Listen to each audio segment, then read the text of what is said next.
Betty.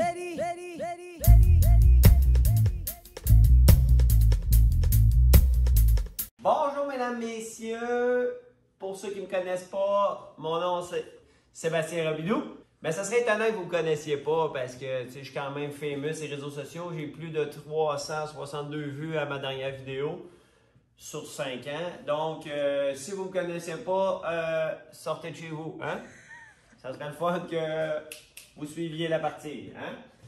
Donc, aujourd'hui, on va faire un cours d'escalier. OK? Un cours abrégé. On va vous expliquer un petit peu comment ça fonctionne, comment calculer des escaliers assez rapidement, efficacement.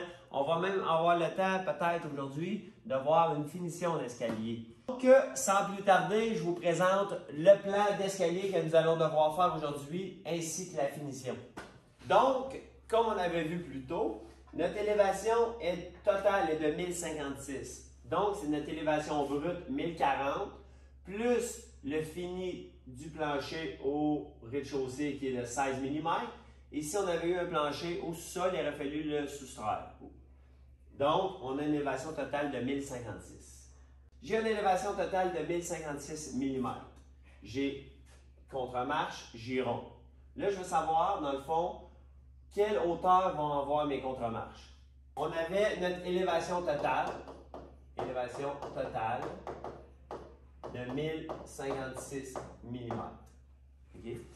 La contre-marche moyenne est entre 180 et 190. Moi, je suis habitué de la faire 180 pour avoir une contre-marche un petit peu moins haute, mais il y a du monde qui vont faire des contre-marches un petit peu plus hautes, qui est 190 mm. Le maximum que tu peux aller, c'est 200. Fait qu'on va y aller à 180. Fait que la contre-marche moyenne est de 180 mm. Jusque-là, ça va. Donc, si je prends mon élévation totale, qui est de 1056 mm, je la divise par 180 mm, ça va me donner 5,86 contre-marches. Là, on s'entend qu'on ne peut pas avoir 5,86 contre-marches parce que ta dernière contre-marche, elle va être plus petite ou plus grande. On ne veut pas ça, on veut avoir toutes des contre-marches égales. Qu'est-ce qu'on fait?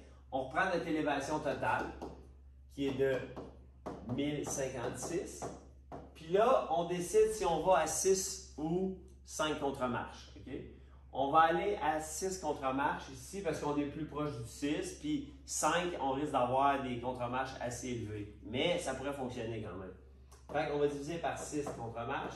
Donc, 1056 divisé par 6, qui est de 176 mm. Donc, on se trouve à avoir 6 contre-marches à 176 mm. Donc, chaque contre-marche va avoir 176 mm.